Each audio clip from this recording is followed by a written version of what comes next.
Hello friends, Jennifer Pearson here, Thistle Gypsy, doing a dark deck interview with the Lord of the Rings Oracle.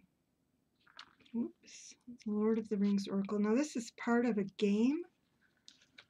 These cards were part of a game, which I promptly threw out most of it, because I was just getting it for the cards and the book, but mainly the cards. And this can be found, at least when I got it, it was like pennies. It was the game nobody wanted, and I don't blame them, because the game part was ridiculous. But it does make a fair oracle deck, and it is quite dark.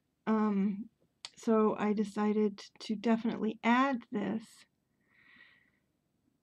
to my evaluation of potentially dark decks, to see if there's anything that I can let go of. And I won't even pretend. It's a matter of making room for other decks that will inevitably come in. But I will try to put a link to the introduction to this series of dark deck interviews, or it will be on the end screen, a link to it on the end screen, but or below in the description box below the video. So here we go. The usual thing. Number 1, how are you a dark deck? And one more could we ask? How well, it does get darker, but here it is, the Great Ring. I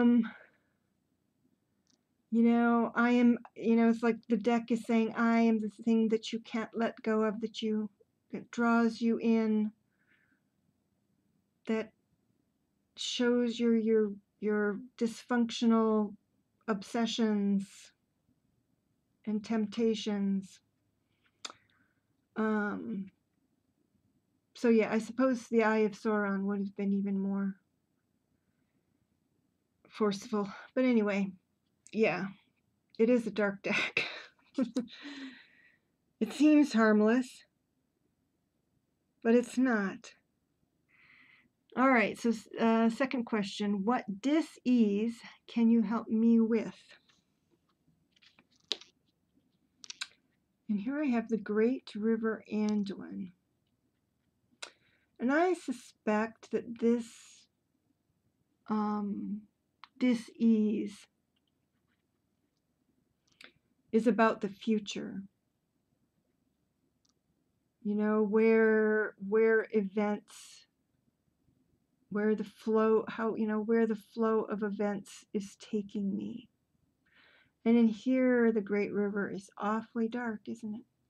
So I'm going to look in the guidebook and just see what it adds to this, if anything.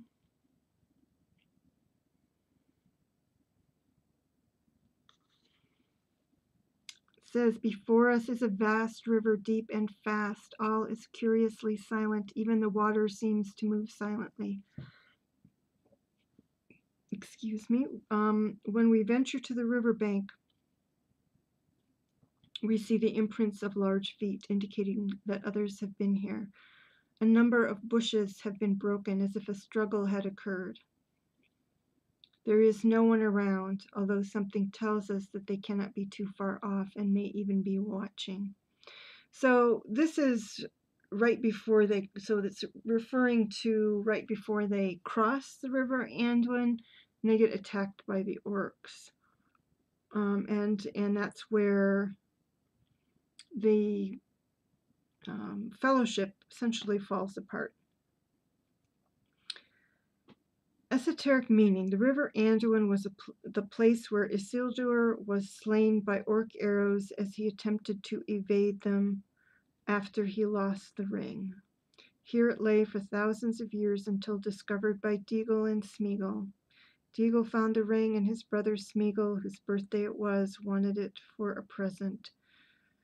When Deagol refused to give it to him, Smeagol murdered him and took the ring for himself. Personal indicators, look at your personal secrets, all those experiences, hopes, desires that you never tell anyone.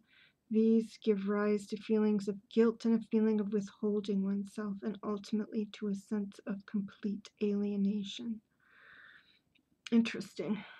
To take stock, so it's leaning toward, less I think toward the river than towards the Smeagol-Deagle interaction. To take stock of all the times you have acted contrary to what you have known to be right is a big step. But a karmic mountain begins to diminish when the first shovel of earth is moved. So I was kind of starting to think of it as even the role that it seems to be playing in events here as kind of a Wheel of Fortune card. So I'm going to kind of stick with my initial interpretation. And so the next question is, what is your recommendation for this dis-ease? Oh dear. Gollum, the unloved child. So this is that question where it's like some decks aren't going to be able to give me, they're so dark.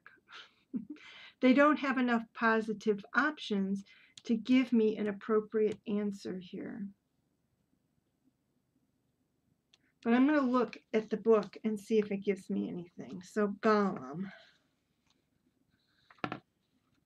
And let's see, I have no idea where Gollum is in here.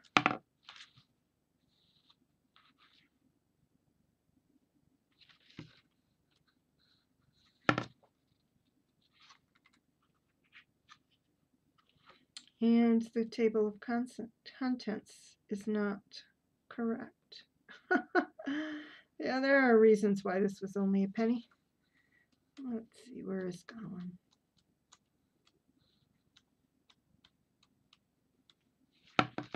Come now.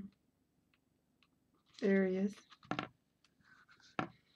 Table of contents says page 24, and it's actually on page 41.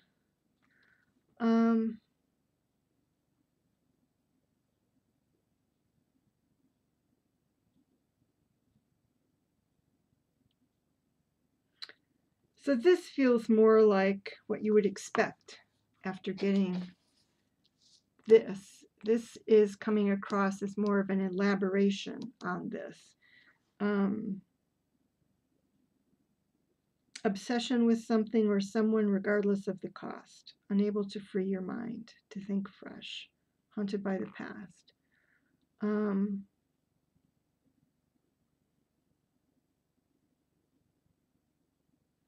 So there's just nothing good here. So it essentially can't.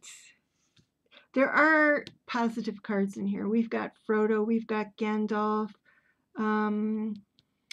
we've got Samwise. Okay, but that didn't come up. So maybe it's trying to tell me that you're just in too deep, Jennifer, and there are no simple solutions for you.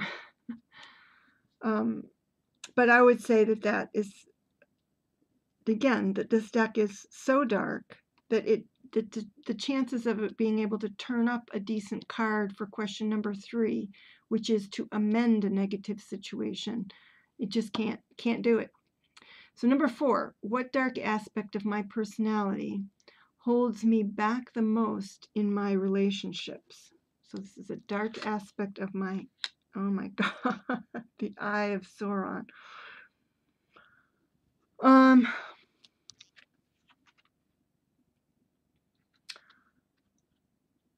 This could be controlling. It could be watching from a distance, and in other words, allowing too much distance to form. I don't think of myself as a lurker.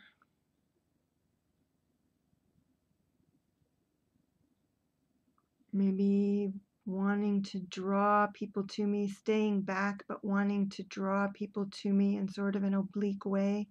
That would be the introversion.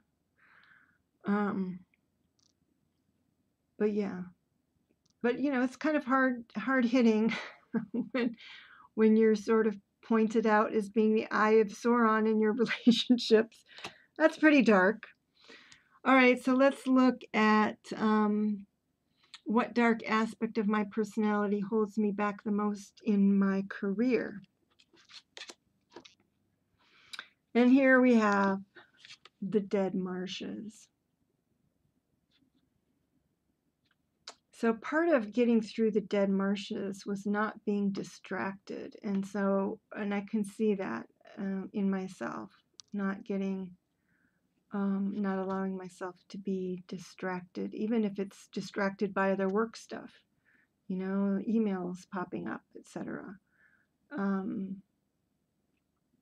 So that's how I would interpret this. So yeah, the Lord of the Rings Oracle is extremely hard-hitting. And so it is easily as dark as the Osho Zen. I think it's the only one that I've come across thus far that can match the Osho Zen.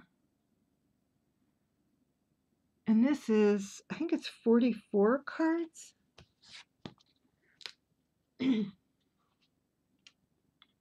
So it's kind of a typical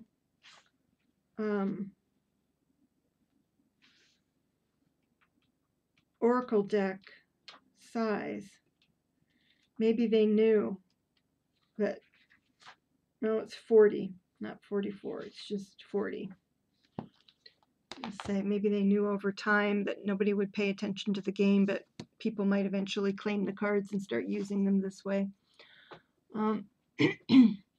So yeah, Lord of the Rings Oracle, which again was a game. So it comes packaged as a game, if anybody is interested in it.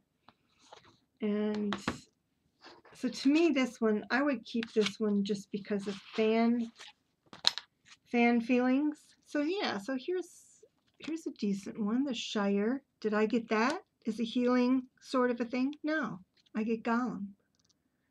The orcs. Now for that healing thing, it could be saying that I need to route out to my inner Gollum and dispose of my inner Gollum. So Bjorn, you know, so anyway, but full of bogeys. Yeah. Why couldn't the Rohirrim come save me? I don't know. So, yeah. So maybe this will be my primary dark deck. And that'll, you know, when I really want some ugly, ugly truth, this is where I can go. Certainly. All right, I've only got 1, 2, 3 more to go. Only 3 more to go. Take care, everybody. Bye-bye.